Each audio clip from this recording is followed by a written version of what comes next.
membangun jembatan kasih sambil merobohkan tembok kebencian. Bapak Ibu, saudara-saudariku yang terkasih, kita masih ingat dengan baik pesan-pesan Yesus 2 minggu terakhir ini. 2 minggu lalu Yesus minta kita bertolak ke tempat yang lebih dalam, agar kita meraih hidup yang lebih tinggi, lebih mulia, lebih terhormat. Jangan dangkal-dangkal saja. Kemudian minggu lalu Yesus mengajak kita menjadi orang yang berbahagia, entah miskin entah kaya. Berbahagia karena menyandarkan hidup kita pada kehendak Tuhan.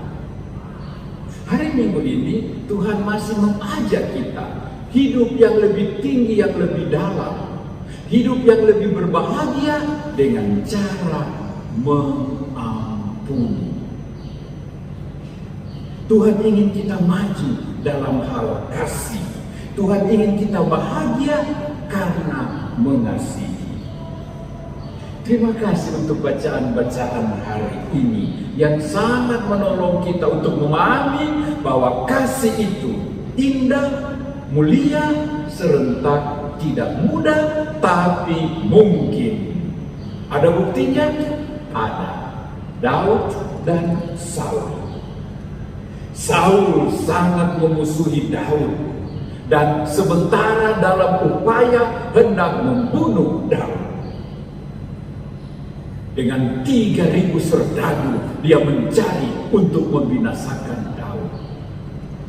Ketika mereka tiba di sebuah pelataran dekat sebuah gua persembunyian yang aman, Saul dan teman-temannya yang kelelahan beristirahat sampai tertidur. Tidurnya nyenyak sekali karena kelelahan. Justru di dalam gua itulah Daud sudah lebih dahulu bersembunyi. Maka ketika Saul dan pasukannya tertidur pulas, Daud sesungguhnya mendapat kesempatan emas untuk membalas permusuhan, kebencian, kematian yang dikejar oleh Saul. Daud datang mendekati Saul yang tertidur. Abisai, pembantunya yang setia, memanas-manasi Daud. Oh, Tuhan sudah memberikan kepadamu kesempatan. 1 kali tikam habis sudah. Laksanakan. Daud tidak mau dipengaruhi oleh bujukan orang. Daud tidak mau mengikuti hukum lama, gigi ganti gigi. Daud tidak mau mengikuti hukum balas dendam. Daud tidak mau mengikuti emosi manusiawinya. Dia lebih memilih mengikuti hati Allah. Hati yang mengampuni, hati yang memaafkan, hati yang tidak membalas. Daud hanya mengambil tombaknya. Daud hanya mengambil kendi berisi air minum dari Saul. Lalu dia pergi ke seberang. Dari tempat yang agak jauh, dia berteriak membangunkan Saul dan anak buahnya. Baginda Raja, lihat apa yang aku pegang. Tombakmu yang ada di samping kepalamu. Jika aku mau, aku sudah membunuh engkau. Aku sudah membalas engkau. Tapi aku memilih belas kasihan. Aku tidak mau membunuh. Semoga keadilan dan kebenaran didengarkan Tuhan. Saul tidak bisa lain kecuali merasa malu, merasa berdosa. Kekejaman, kekerasan, pembunuhan yang dia kehendaki, justru Daud tidak mau jatuhkan padanya, sementara kesempatan terbuka sangat lebar. Saudara-saudariku, Daud berusaha ke tempat yang lebih tinggi, ke hidup yang lebih dalam, ke hati Allah yang lebih mulia. Padahal kecenderungan semua manusia adalah balas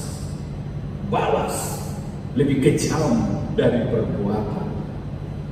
Kecenderungan manusia adalah emosi, ikut nafsu, gigi ganti gigi, mata ganti mata, baku habis.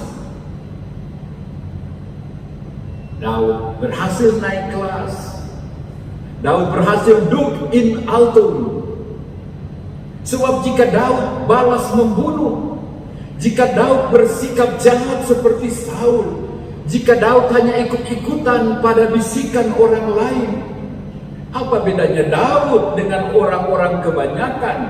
Apa bedanya Daud dengan raja-raja kafir lainnya?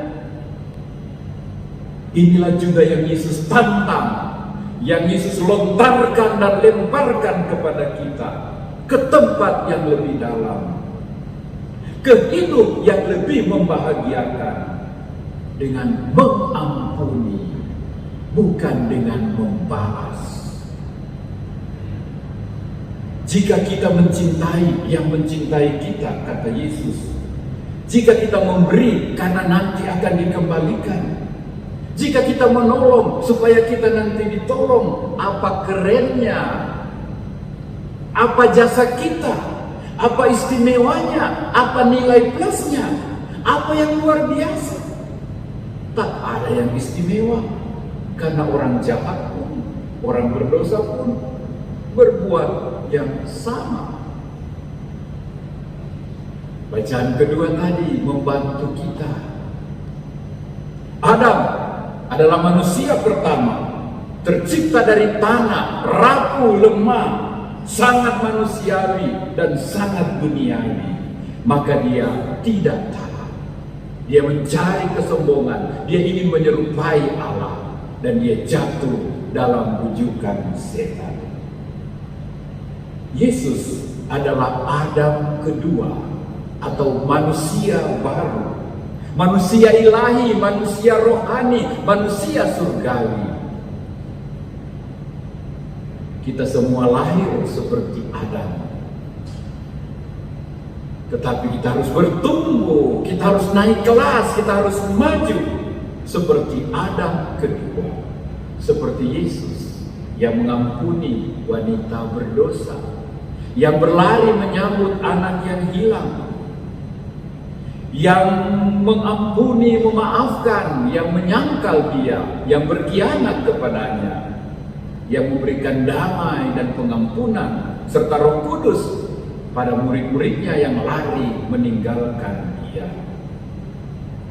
Yesus ini menantang kita untuk sebuah hidup yang lebih tinggi, lebih dalam, lebih luas, lebih mulia, yang mengasihi Allah, mengasihi sesama, bahkan mengasihi musuh, mengasihi Allah dan mengasihi seperti Allah. Saudara-saudariku, orang yang terluka akan melukai orang lain. Hurt people, hurt people. Orang yang terluka membawa luka pusaka dalam dirinya. Orang-orang seperti itu hanya sembuh dengan cara mengampuni. Tanpa mengampuni, kita tak akan pernah tersembuhkan. Kita akan terus dipenjarakan. Saya teringat Nelson Mandela. Ketika dia dibebaskan dari penjara dan kemudian menjadi pemimpin Afrika Selatan, dia tidak balas memenjarakan orang-orang lawan politiknya yang memenjarakan dia. Dia memilih mengampuni dan memaafkan mereka. Mengapa? Katanya, jika aku keluar dari penjara, tetapi aku masih membenci, aku masih mendendam, aku tidak mengampuni, maka sama saja jiwaku tetap berada terpenjara oleh jeruji kebencian. Saya ingin jadi manusia bebas. Bebas dari jeruji besi, bebas dari kebencian, bebas dari dendam. Dia mengampuni dan dia sembuh. Dia tidak lagi terluka. Dan dia bisa mengasihi dengan lebih baik, lebih indah, lebih tinggi, lebih seperti Allah. Dia mengampuni bukan karena terpaksa. Dia mengampuni bukan karena takut. Dia mengampuni bukan karena cari nama atau popularitas, tapi karena kemauan dan karena the power of love, the power of forgiveness. Jangan kita tambahkan luka, benci, kekerasan, dendam pada dunia kita yang sudah luka, pada dunia kita yang sudah hancur oleh kekerasan dan kebencian. Sebaliknya, mari kita perbanyak kesembuhan. Mari kita sehati sejiwa untuk membangun penyembuhan dan pemulihan. Mari kita putuskan rantai kekerasan. Itu kehendak Tuhan, dan kita bangun jembatan persaudaraan, jembatan kasih. Ajakan Yesus hari ini bagi kita untuk memaafkan dan mengampuni, mau mengingatkan kita juga bahwa kita juga atas salah satu cara pernah menyakiti orang lain, pernah melukai orang lain, pernah membuat orang merasa terhina, dipermalukan, diejek, direndahkan, dibenci dan mengalami dihina. Kita pernah bersalah. Kita pernah melukai orang lain. Kita pernah masih seperti Adam pertama, manusia pertama. Kita masih seperti Saul, jahat, negatif, gigi ganti gigi, masih menyerang, masih menyakiti, masih melukai. Kita perlu ambil langkah mengampuni. Kita perlu ambil langkah menepuk dada, mea culpa, saya bersalah. Kita perlu mengulurkan tangan, saya memaafkanmu, saya mengampunimu, saya menyesali dan mau bertobat atas luka-luka derita yang saya pernah timpakan kepadamu. Itu juga satu tuntutan untuk membuat dunia kita ini bersih dari kejahatan, kebencian, dan sembuh dari luka-luka yang kita ikut timbulkan. Jangan takut. Mungkin kita pikir, nanti saya memaafkan, ditertawakan. Nanti saya mengampuni, saya malah ditertawakan, dianggap kalah. Kalau saya meminta maaf, malah saya diejek. Tuhan tadi mengatakan dengan sangat jelas, jangan takut ditolak, jangan takut dibenci, jangan takut dimusuhi, taburkan damai, semaikan kasih, tebarkan ampun, tunjukkan tobatmu. Berikanlah pengampunan, berikanlah damai, tunjukkanlah pertobatanmu dan sesalmu. Maka semua yang kau berikan akan dikembalikan kepadamu. Kebaikan akan kembali kepadamu secara melimpah. Ampun, cinta, dan damai akan dikembalikan oleh Allah melalui caranya melimpah kepadamu. Mari kita menyembuhkan dunia, bukan merusakkan dengan kekerasan dan dengan kebencian. Saya tahu banyak dari kita yang juga memiliki hati seperti Allah, yang memaafkan, mengampuni orang-orang terdekatnya yang pernah salah. Saya percaya di antara kita banyak yang menikmati keperkasaan pengampunan. Mari kita juga bukan hanya menikmati, tapi berani memberikan, berani membagikan. Sebab yang terindah dalam hidup kita adalah mengasihi, adalah mengampuni. Mari kita hening sejenak dan resapkanlah kata-kata ini. Indah